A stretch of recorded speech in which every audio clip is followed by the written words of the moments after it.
Welcome to The Art of Being Unstoppable, the podcast where we will go beyond the ordinary and embrace the extraordinary. Be part of down-to-earth, no BS conversations where we will explore hot topics on love and money, relationships and business, beauty, and who we get to be with all that shit in between. With our insights and your actions, let's be unstoppable together. Let's go. Hey.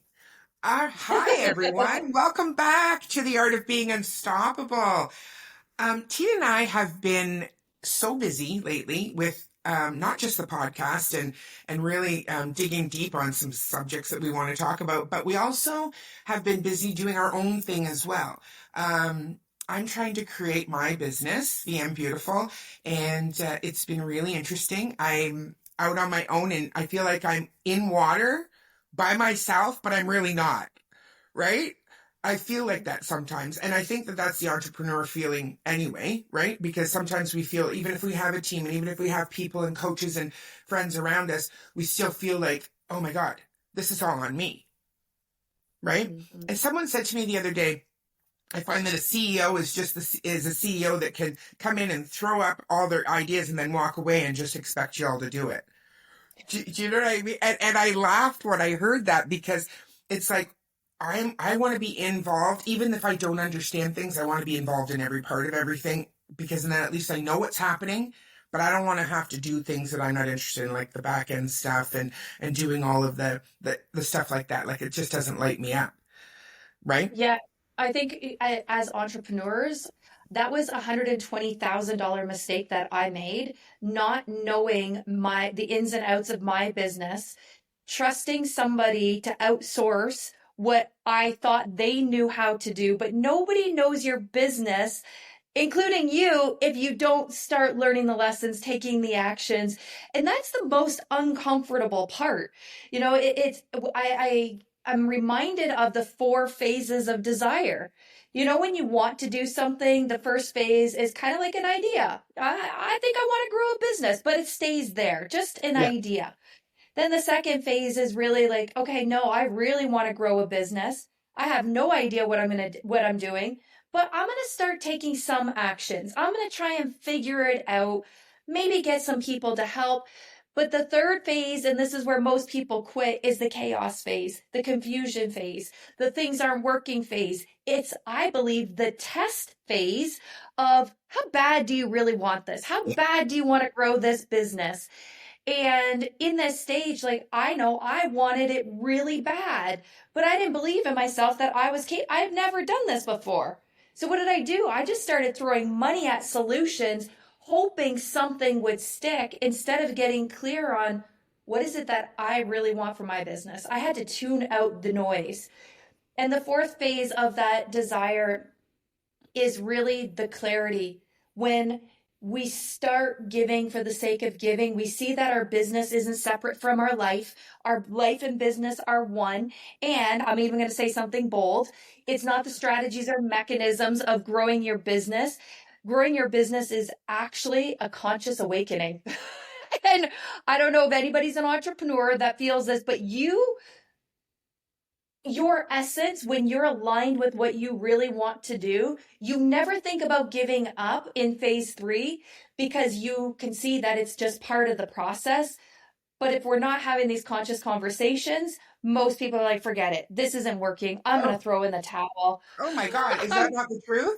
Because how many times do we have that conversation? That's the thing. Like, you know, coaches need coaches, because we get stuck in our head too. When it's over there with somebody else and we're helping someone, that's one thing. But when it falls on our own selves and we're in it, it's like, oh my God, oh my God. But if we don't have that help, if we don't have that mentor or coach to go to as well, then we get stuck in the weeds of all of the shit. And I always say, then we sit in it. We sit in our shit. And I don't want to sit in my shit. So that's just not who I am. I want to keep moving forward. And, you know, having you, and I always say that to you, you're my friend, you're my coach, you're my mentor, and you're my sister. It's like, that's who you are, right? You're wrapped up into this little ball of cuteness. And you are my go-to, you're almost like that person that grounds me. You can listen. You can always hear me, but you don't ever give me what I don't need. if that makes sense, which is what we need. We need someone there that is going to listen, to hear us, to really listen to what we're going through, and then they get to share. And that's all it is, right? And I think that by being an entrepreneur, by being solo in what you're doing, you need to have people around you that are going to, those honest people, not the people that are just going to blow sunshine up your ass, the people that really love you and know that you've got this. You know, I remember moving here when I had two children at the time. I moved here with my ex-husband. He was here a year before I came. So he had kind of set up his life, which was unfortunate. But anyway, when I moved here, I had left a city where I had all my friends, all my family. I had a job. I had a great clientele in it, my hair business, and I was doing really well. And I moved to a different city, a bigger city, and I knew no one. And I started at a salon in a small little town, and I didn't get any clients because it wasn't a busy salon. So then was defeated. And then I went to a bigger, busier salon that it was a little higher end, and then some treated me like I was beneath them. So I lost my confidence. I lost my want and love for hair. And in the background, always it played, my dad always wanted me to be a nurse because I got accepted into the nursing program as well. And I didn't want it. I wanted to be a stylist. I loved I loved it. So that kept playing. Oh my God, he was right. I shouldn't have done it. I could have come here. I could have gotten a job at a hospital. I would have been fine, blah, blah, blah, right? And I was going to quit. I was going to just say, you know what? I'll just clean houses. It's easy. I know people in my kids' school. I can go there. I can get, some clients, and then I'll just build from there. And I met one of the girls at the salon that I was working in. She said, Vicki, you're not cleaning houses. You are good at what you do. It's who you are. You are a stylist. You love it. I said, but I'm not doing anything here. I feel like I'm stupid. I feel like I don't know. I feel like I'm day one on the job. And she said, let's open our own salon. And we did. But that played in the background, right? So then we opened our own salon. And you know what? Within a year, I built a full clientele because I was in my element, because I had that confidence, and I was given that chance by someone who believed in me. So that honest person who was in my corner saying, you got this, girl. And if I didn't, she could have said the same thing the other way. Yeah. And right? Imagine people having this level of consciousness to see, there's going to be every level, every decision, every choice in life. You're going to go, this is spiritual law.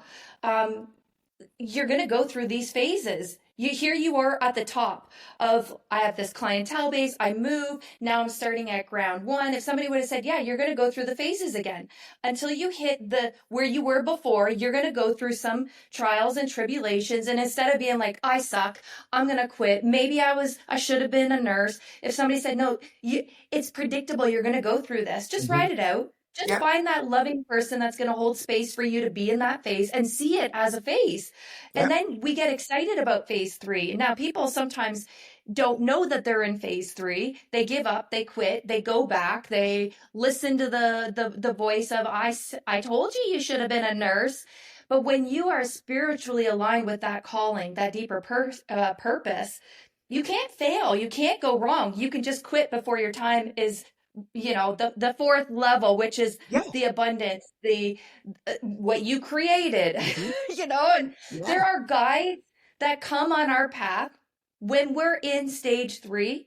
There are guides like your friend that said, let's open our own thing. Let's do our own thing.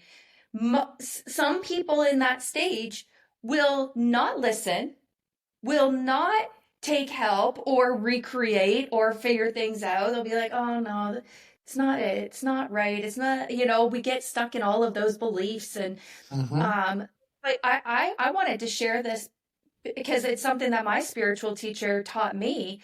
And I thought, oh, now I can see that this is part of the process instead of making myself wrong for where I'm at and where we're at. And, you're in stage 3 right now, creating your business. Where do you want to go? What do you want to do? Like, the world is your oyster, but it's not going to go perfect. It's not like, oh, I'm going to launch a 90-day program and I'm going to have 50 people that register. And no, it's going to go sideways. It's a test, people. We're always being tested, even in our health. When I was a health coach, if we take it back to the desire of, how long have I been saying I want to release 30 pounds? It's like, okay, starts off with a thought. Yeah, this would be a great idea, but sometimes it just stays as a thought. Then the second phase is, you know what? I'm going to start eating better. I'm going to start going to the gym, and then I'm going to get committed. Then the third phase is, okay, now I'm committed. Now I'm eating healthy. Nothing's releasing. Nothing's working. Now, what am I going to do? How bad is this a real desire that I have, or is this a pipe dream desire? And when I was health coaching, I told people, if you stay consistent, if you resist for 8 weeks, cut the shit out, cut the alcohol out, stay on track, after 8 weeks, it's clockwork. If anybody's listening right now and you're on a journey and you want to resist for 8 weeks, after 8 weeks, the weight melts off. People will notice the change in your body. I've done it with hundreds of people. Everybody has the same experience.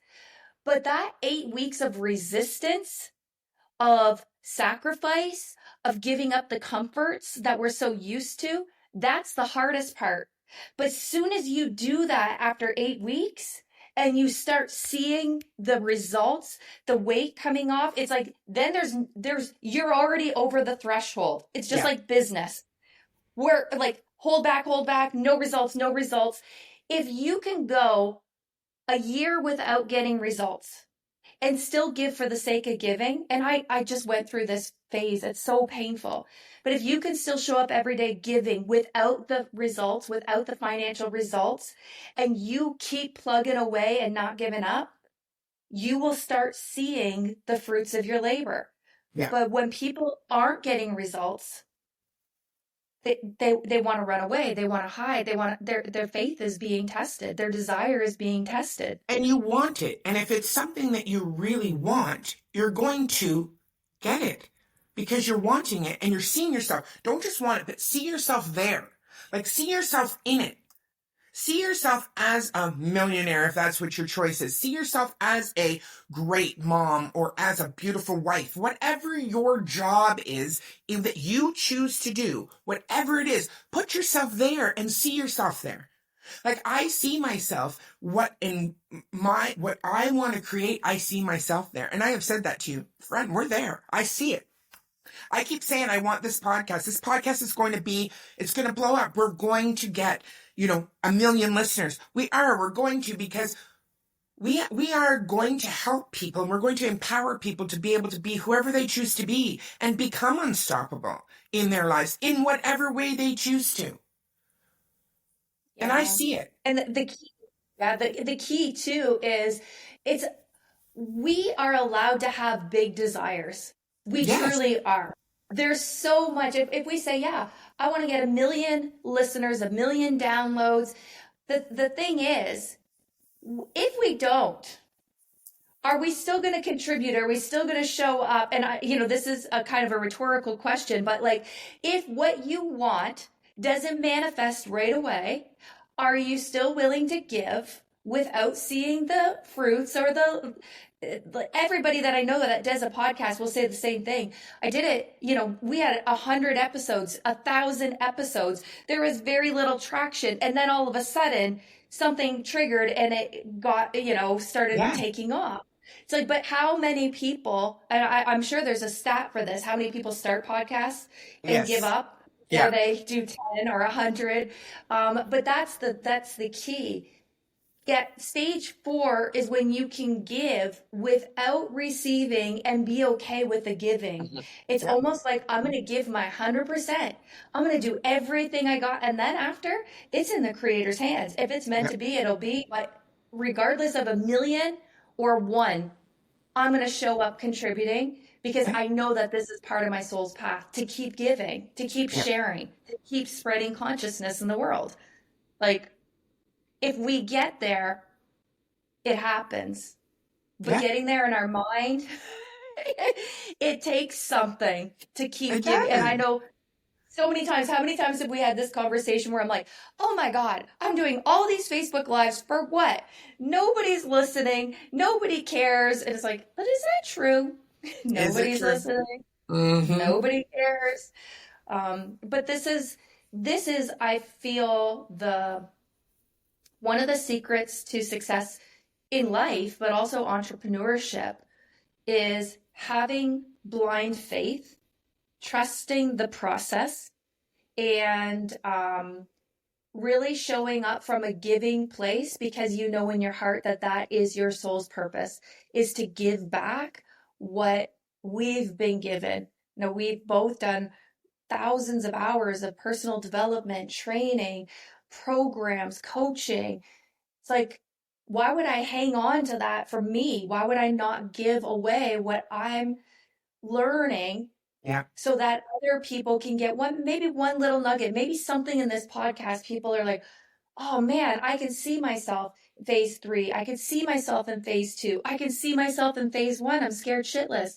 Yeah. Okay, great. You know, and this isn't, I learned this stuff from Kabbalah, from leadership courses, from Landmark, from books, from podcasts. Like, I do 2 hours of work every single day to learn and grow, to give it away, so Yeah. that you don't have to, you know? And it's true. Um, Like, I get in my car and I listen to either Kabbalah, or I'm listening to a podcast, or I'm reading a book, or I'm looking things up on the internet, because I feel like the knowledge, and if we can share that with other people, and we can, because we're at this society now, is everything's at our fingertips, right? Oh, you want to learn it? You just go, you Google, whatever.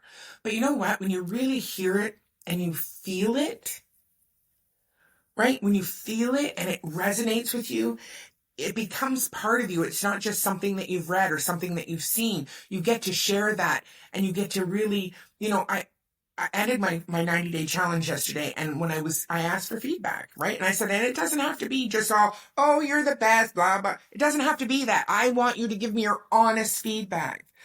And one of the things each one of the people said was they practice the pause in mhm. all aspects of their lives. And again, what you were saying about the 4 levels of desire, the pause, when you get to pause before you make that, oh, I'm quitting. Pause, give yourself a chance to really let it in, and really, don't react. Don't be reactive. Pause and be the cause in the matter of your own life. That Yeah, to and I me mean, is one of the things that really has resonated with me. And each one of them, in the 12 weeks of all of the stuff, each one of them, that was something that really they held on to, which I think can be life changing. It has been for yeah, myself, because I'm not a reactor. I used to react to things. And I shouldn't say I used to be a reactor, because that's not true. I would react. And now I'm really conscious of, no, take that pause, and instead of going off the handle about something, whether someone cut me off in traffic or my husband said something, whatever, I get to pause. yeah. Well, I mean, this is a whole other podcast, Oh, because we could absolutely. go, But yes. and this is the thing. Everything that happens in life, we're reacting to, whether it's Mhm. positive or negative. So Yeah. being reactive is a human condition. It's not like we can't go through life never reacting, No. but it is, that pause just allows us the opportunity to notice the reaction. When we're A reactive behavior could be as simple as, I'm on social media. I see a post that triggers me, and I want to respond right away. That's a reaction. Even if Yeah. it's kind, even if it's coming from a loving place, it's a reaction. Somebody says something, you feel a certain way, you want to say something back. Sometimes we need to listen more and talk less, because when we can listen and talk less, and I'm the queen of talk, but it's like we get so much in that, in that pause, especially in entrepreneurship. If we're stuck, we want to react, we want to go get help, we want to go on a webinar or this or that, or go find information, or go to the next podcast. And it's like react, react, react. Oh no, I don't feel good. I don't feel comfortable. Things aren't working. How do I fix this? How do I fix this? The best thing you can do sometimes is stop and just be still and listen to the next action, to the next step, resisting the need to react and just be still. Uh, but yeah, Oh, so much we could talk about, I Vicki. know. I know. And you know what? We So just much. kind of Like, wanted okay, to, maybe we should just like stop it here. right? Go to the Yes. next podcast episode because we could go off on We could. tangents, but I want to hear back from you guys. What are you hearing in this for yourself? What do you see for yourself? And more importantly, what's one little action that you can take to really embody this? And that's what you were talking about earlier. It's about not just listening to it and wow, this is really great knowledge and really great wisdom, because Mhm. knowledge and wisdom doesn't make a damn difference. You No. can listen to podcasts every day. You could do the work every day and actually not make any changes in your life if you're not embodying it. So we Yeah. talked about a lot today, but what's one thing that you heard that you can really take on in your life? You can really embody it, practice it so that it shifts, it transforms you at a real soul level. And maybe it's just one phrase that you heard or one sentence that you're like, oh, yes, take that and practice it during the week. Practice it with your family. Share it with somebody else because when you share, you can actually transform somebody else's life in the sharing. And this is how we create a ripple. This is how we raise the consciousness in the world. This is how we end wars. And I know that's another topic. Like, Yeah. what? We can't end wars. Yeah, we could if we were all willing to be conscious. If we were Yeah. all willing to do our part in the world, the energy around that moves mountains. It causes miracles. And Yeah. each and every one of us that's listening right now has the potential, limitless potential to cause miracles by shifting who you're being in the world. That's how it works. It's the laws of spirituality. There's plug into the light source, people. Yeah. And if it doesn't work, come back and say it doesn't work. But plug in and test it out first. And on that note, which I think is a beautiful note to end this podcast on, this episode. So next time we're going to be talking about the 5 languages of love. So, I love yes. love. Yes, love. Okay, thanks for listening, everyone. And please give us your feedback. We'd love to hear it. Oh, and subscribe if you haven't already. Get notified when we have a new podcast episode. Love you guys. Bye. Bye. Well, friends, that is the end of our episode today. If you like this episode, hit the subscribe button so you never miss another episode. And please share us with your friends and tag us on your socials at The Art of Being Unstoppable. So for today, have yourself a beautiful day and let's be unstoppable together. See you next time.